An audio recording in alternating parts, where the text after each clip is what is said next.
Hello everyone, I'm Robert Wenzel. Welcome to the 11th edition of Sunday Morning with Robert Wenzel. Today's topic is the real problems with healthcare in the United States. Now, just this past week, President Trump signed an executive order allowing health insurance companies to compete across state borders. And that's a plus. That's going to help out the healthcare insurance sector. And it will be an advantage for consumers. But basically, that's just a minor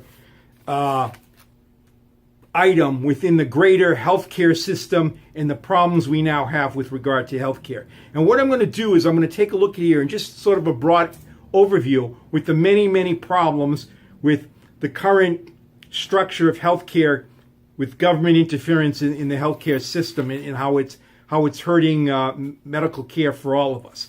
Now, before I get into specifics, I also want to talk about a fake measure of success of healthcare. And this is promoted by a number of economists, including the Nobel Prize winning New York Times columnist Paul Krugman.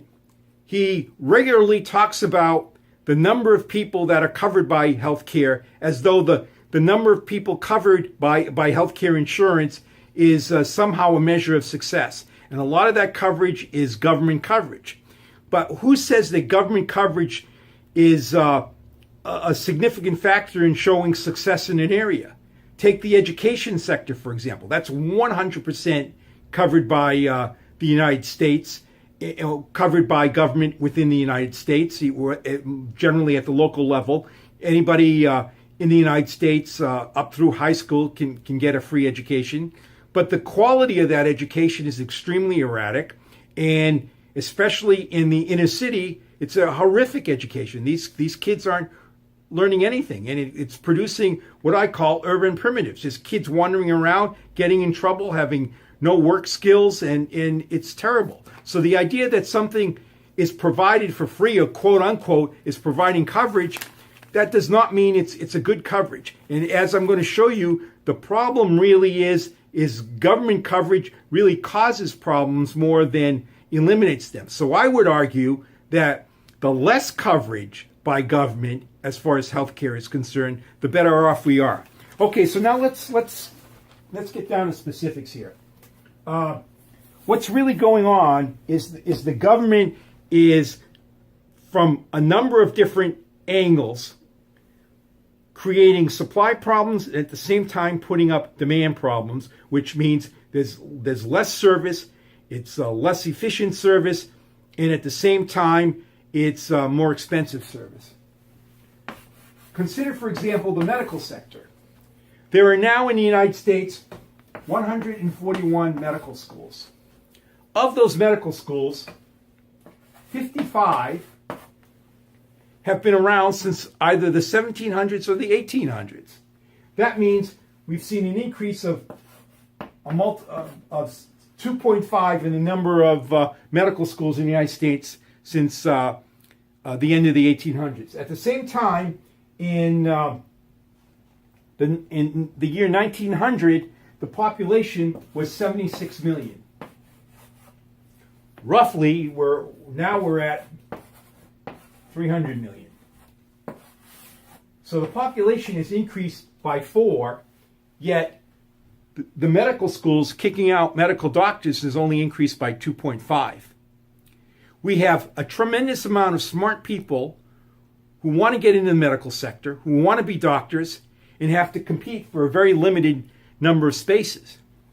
If this was opened up and we could get those smart people studying, that would put downward pressure on the prices for medical services, because there would be more people available to provide those services. Simple supply and demand. And what's causing the limitation in the number of medical schools is the American Medical Association, in cahoots with the government, creating certification problems, so it's extremely difficult for new medical schools to get up. Now, in addition to that problem, there's other problems. That's a supply problem. From the demand side, we have doctors. We can't go get prescriptions for anything, even if it's something basic. For example, a few years back, just before a lot of the allergy medications became available over the counter, I was traveling. I was in Denver. You get a high altitude city, so you're getting less oxygen to begin with, and it was allergy time, and I woke up in the middle of the night with extreme pain from allergies, a headache that was like a crown around my head, and I could tell it was allergy related, and my nasal passages were all blocked up. And so what I wanted to do is, what I did was I got dressed in the middle of the night, went down the lobby, got a taxi to a 24-hour pharmacy, and I wanted one allergy pill so I could resolve the problem and get some sleep. And the pharmacist wouldn't give it to me because I didn't have a prescription. Now that's just silly, okay? Now on some medical pills, you would and in other pharmacy items, you would want to consult with the doctor. But this was something basic, and it's not like I'm going to overdose on one allergy pill. But I had to suffer through the night, and then the problem continued the next day. So I had to get a hotel doctor to come over and give me a prescription. So you got all these upward pressures created on doctors, a demand for doctors that really shouldn't even be there. So you got limited supply, and you've got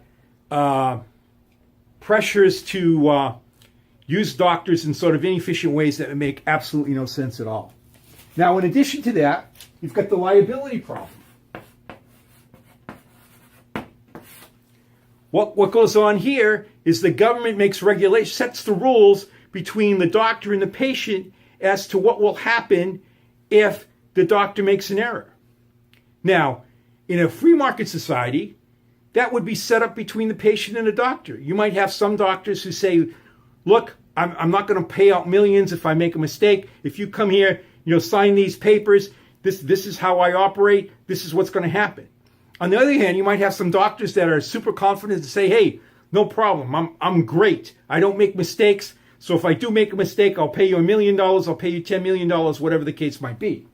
But there's a cost to this liability.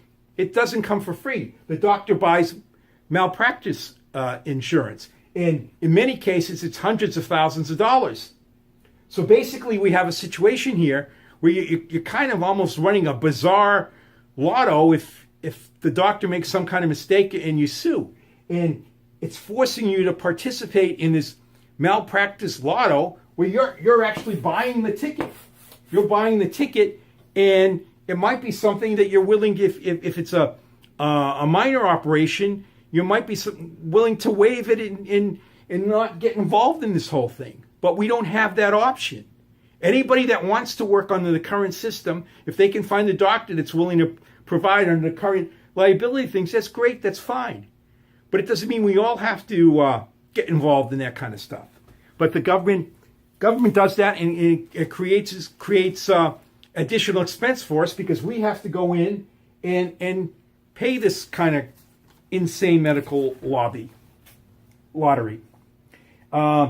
Same thing with the pharmaceutical industry.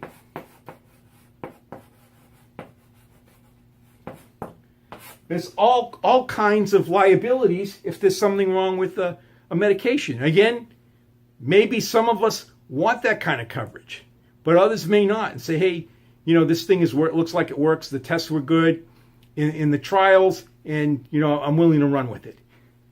But the way it's set up, we're not allowed to negotiate and determine how much protection we want. It's thrown on us, and so we're buying protection that we may or may not want here. In addition, we've got the FDA, which is a bureaucratic organization. All government agencies, because they're not working under the profit motive to please consumers, are working in a situation where they work at their own pace, they make their own rigid rules, and that's how they run. For example, we all know what happens when we go get our license renewed at the DMV, what a bureaucratic process it is, how slow it is, how much they go by silly regulations, and all that kind of stuff. It's many, many, many times much more difficult for a pharmaceutical company to get a drug passed through the FDA through the bureaucratic system. So the costs go up that way. So we've got downward pressure on supply here. We've got upward pressure based on prescriptions. We've got a crazy design of the pharmaceutical company. And then we have the government dictating the terms of how much liability we're willing to assume or not assume when we go to a doctor or take medication. We have no idea what the free market would do, how much people would adjust. Would they really want this much protection against an error, or would they want less, or maybe they would want more? But we don't know. We're forced to buy into this protection program. And because that's there, no doctor is going to absorb that on his own. He's going to get that malpractice insurance, and we're basically subsidizing this crazy malpractice lottery. Now, in addition to that, we've got a situation where 46% of medical health care now is paid for by the government, either the federal government or the state and local government. The federal government pays, these are 2015 figures, the federal government pays 28.7% of all medical expenditures, and the state and local government pays 17.1%. So we're well over $1 trillion on this. So let's take a look at what happens. You have this big pool of money, over $1 trillion, and you have consumers over here. So if you're a big pharma and you're having to go through the expensive FDA approvals methods, you're going to have to make that up and make sure you have major revenue coming in from that. So you're going to look at the pool where that money is, and that money is where the government is. So big pharma will focus on drugs that they can convince the central control, whatever it is, to approve. There might be something out here that solves a problem very cheaply. But if they can somehow get the central controller to approve something new that they can pay a lot of money for, and Medicare and Medicaid is willing to pay for it, that's a bonanza for the pharmaceutical company. So that's why they focus on that. That's why the prices go up, because they're always coming up with little things to justify a new drug, a new product. And because it's the government paying for all of it or a large percentage of it, the customer really doesn't care about this expenditure. And it's not driven by the patient. On the other hand, because of the expensive FDA trials, if you've got some kind of disease or illness that only is something that is a small part of the population has, it really doesn't make sense for pharma to go in and spend any money to try and solve that in the current system because of the way the FDA is set up. Now, if we eliminated the FDA and we just allowed the free market to set up its own test agencies, we could use whatever test agency we want. If the FDA guys are so good, if these scientists are so good and their protocols for testing are so good, well, let them start their own agency, and anybody that wants former FDA style approval for their drugs before they take it, they can do that. On the other hand, if there's people that have other ideas on how to test drugs in formulas and methodologies, we can use those also. What we have seen, thanks to the internet, we know that the ways that people come up and are creative are just remarkable. And this doesn't happen in the medical sector because we've got all this bureaucracy all around. We've got it right at the top with the AMA. We've got it with testing. We've got it with expenditures. That's the problem. And none of this is being addressed or even talked about right now.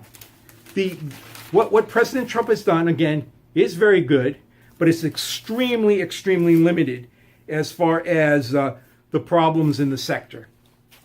And until we start to see some kind of change in this, removal of this legislation, which causes these problems, we're going to have a suffocated, inefficient system that lacks significant innovation. Innovation can come about by some small company, and that's blocked all across the board. There's no way a small company is going to be able to do anything with this structure with regard to their drugs, or even a testing agency. If there's some guys that have some other ideas as to how drugs should be tested, we're not going to see that because the FDA has the monopoly on it, and they have the bureaucratic methods, and that's not going to change. If they're so good, let them go out on the free market and offer their services. And if people really want the FDA approval, they'll pay for it. If they're not interested in the FDA approval, they won't pay for it. And there'll be competitors. Is the FDA afraid of competitors? Is that why they're afraid to allow competition there? We know why the AMA limits competition here, because it's keeping the prices up.